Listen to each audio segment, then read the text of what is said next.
श्री कृष्ण और हनुमान जी की अद्भुत कहानी। जय श्री कृष्णा दोस्तों, आज हम आपको श्री कृष्ण और हनुमान जी का एक अद्भुत और रोचक प्रसंग सुनाने जा रहे हैं जो बहुत ही ज्ञानवर्धन और शिक्षाप्रद है, इसीलिए कहानी को पूरा अवश्य सुने।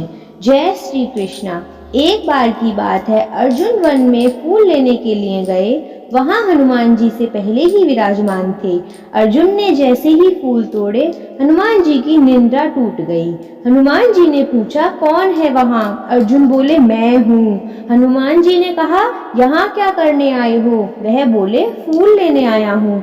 हनुमान जी बोले, फूल ले जाने से पहले कम से कम पूछ तो लो। वह बोले, फूल ले जाने से पहले क्या पूछना, यह तो इतनी छोटी सी बात है। हनुमान जी बोले, बात छोटी सी हो या बड़ी बात नहीं, बात चोरी करने की है। किस लिए फूल ले जाने आए हो? अर्जुन बोले, पूजा के लिए ले जाना है। हनुमान जी ने कहा, पूजा अच्छी बात है, लेकिन चोरी से फूल ले जाना ठीक नहीं। किसके लिए ले जाना है? अर्जुन ने कहा, भगवान कृष्ण की पूजा के लिए। हनुमान जी हंसकर बोले, फिर ले जाओ, कोई बात नहीं। अर्जुन ने पूछा, हंसते क्यों हो? वह बोले, जिसके भगवान ही चोर हो, उसकी पूजा के लिए चोरी से फूल जाएं, ठीक है, कोई बात नहीं। जब अर्जुन को बहुत गुस्सा आया कि हमारे माधव को चोर बोल दिया, अर्जुन ने क्रोध में आकर बोला, हाँ तो मुझे आपके भगवान के बारे में भी पता है। उन्होंने वानर और भालुओं से पुल बनवा दिया। बहुत बड़े महारथी हैं। यही उनकी ताकत है कि वह छोटे छोटे भालुओं से पुल बनवा रहे हैं। अगर इतने ही ताकतवर हैं तो उन्होंने बाण से पुल क्यों नहीं बना दिया?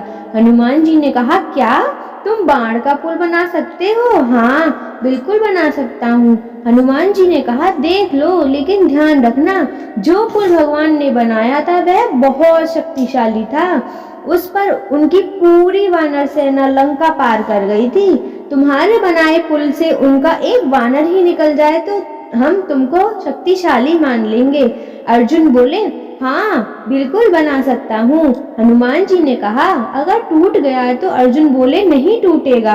हनुमान जी बोले, फिर भी अगर टूट गया तो? अर्जुन बोले, अगर मेरा बनाया पुल टूट गया तो मैं अपने आप को आग में भस्म कर लूंगा। क्षत्रिय हूँ, वादा करता हूँ। अर्जुन ने बाण की वर्षा की और एक शक्तिशाली पुल का निर्माण कर दिया। अर्जुन बोले, पुल तैयार है। हनुमान जी बोले, राम जी का बंदर भी तैयार है। हनुमान जी ने अपना विशाल रूप दिखाया। हनुमान जी ने जैसे ही उस पुल पर अपना पहला कदम रखा, पुल पाताल लोक चला गया। हार की शर्म से अर्जुन अपने आप को भस्म करने के लिए तैयार थे।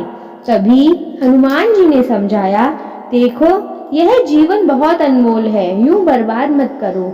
यह बात सिर्फ तुम्हारे और मेरे बीच ही रहेगी, किसी को कुछ पता नहीं चलेगा। अर्जुन अपने क्षत्रिय धर्म का पालन कर रहे थे और अपने वचन पर अड़े रहे। हनुमान जी ने अर्जुन को बहुत समझाया, लेकिन अर्जुन नहीं माने। हनुमान जी मन ही मन कृष्ण जी को याद करते हैं और कहते हैं, हे प्रभु सहायता करें। यह तो समझने के लिए तैयार ही नहीं है। तो भगवान श्री कृष्ण स्वयं ब्रह्मांड का रूप रखकर प्रकट हुए और बोले, हे भक्त राज, यह क्या कर रहे हो? यह आग क्यों जलाई है? अर्जुन ने सारा वृतांत सुनाया। ब्रह्मांड बोले, अच्छा यह बताओ, क्या जब तुम्हारी शर्त लगी तो यहाँ कोई तीसरा व्यक्ति भी था? निर्णय करने वाला कोई तीसरा भी होना चाहिए। क्या तुम दोबारा पुल बना सकते हो? मैं निर्णय करूंगा। अर्जुन बोले, हाँ बिल्कुल बना सकता हूँ। अर्जुन ने पुनः पुल का निर्माण किया। हनुमान जी ने फिर से अपना विशाल रूप बनाया, भगवान के कंचक कछुए का रूप बनाया और पुल के नीचे जाकर बैठ गए। इस बार पुल नहीं टूटा। हनुमान जी तुरंत प्रभु की लीला समझ गए और मन ही मन मुस्कुराए और बोले, मैं तो हार गया और अर्जुन जीत गया। बताओ अब मुझे क्या करना है? बोले, प्रभु अभी नहीं, सही वक्त आने पर बताऊंगा। कहते हैं जब महाभारत का युद्ध होने लगा तब श्री कृष्ण ने अर्जुन से कहा, अब हमें हनुमान की जरूरत है। अर्जुन बड़े ही घमंड से बोले, मैं तो नर हूँ, मुझे उस वानर की क्या आवश्यकता है? श्री कृष्ण बोले, हे अर्जुन, तुम तो नर हो, परंतु खुद नारायण को भी हनुमान जी की मदद लेनी पड़ी थी। स्वयं वासुदेव अर्जुन के साथ गए और हनुमान जी से मदद मांगी। हनुमान जी ने शर्त रखी कि वह बिना भक्ति के नहीं रह सकते। स्वयं प्रभु श्री राम युद्ध के दौरान भी अनंत ज्ञान की बातें बताते थे। वासुदेव बोले, वहां तो युद्ध होगा, तुम भक्ति कैसे कर पाओगे? कहते हैं हनुमान जी स्वयं ध्वज के ऊपर अर्जुन के रथ पर सवार थे, इसीलिए अर्जुन के रथ का नाम कपि ध्वज रखा गया।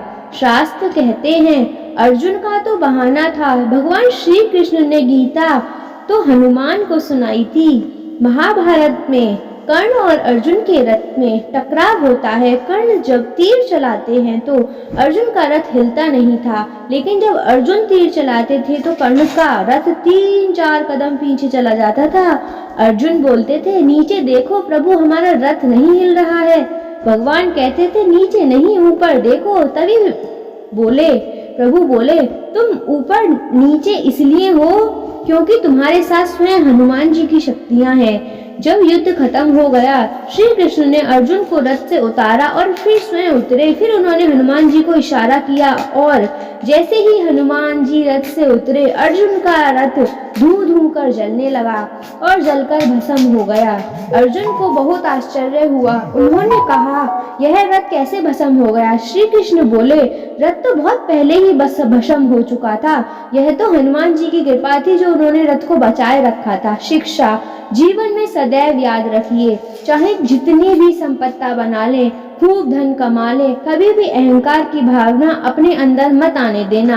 अहंकार ने बड़े बड़े लोगों को डुबा दिया। अहंकार एक ऐसी चीज है जो हमें अपनी असली खोज में रोकती है और हमें अपनी सच्ची शक्ति और सामर्थ्य से दूर ले जाती है। यह हमें दूसरों से ऊंचा दिखने की भावना दिलाती है, परंतु असल में हमारी अंतरात्मा को कमजोर बनाती है। हमें अपने कर्तव्यों का पालन करना चाहिए, परंतु अहंकार के बिना।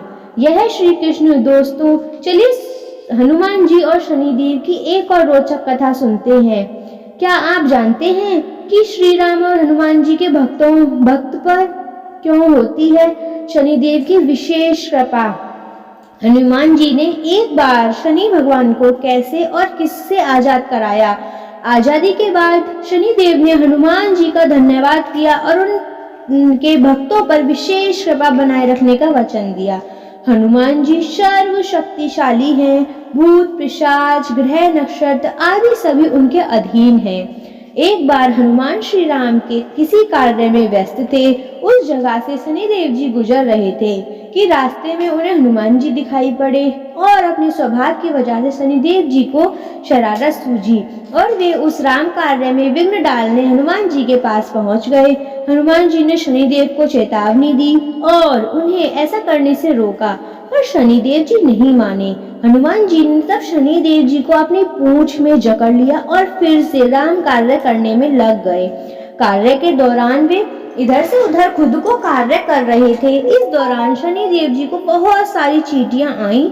शनिदेव ने बहुत प्रयास किया पर बालाजी की कैद से खुद को छुड़ा नहीं पाए। उन्होंने हनुमान जी से विनती की, पर हनुमान जी कार्य में खोए हुए थे।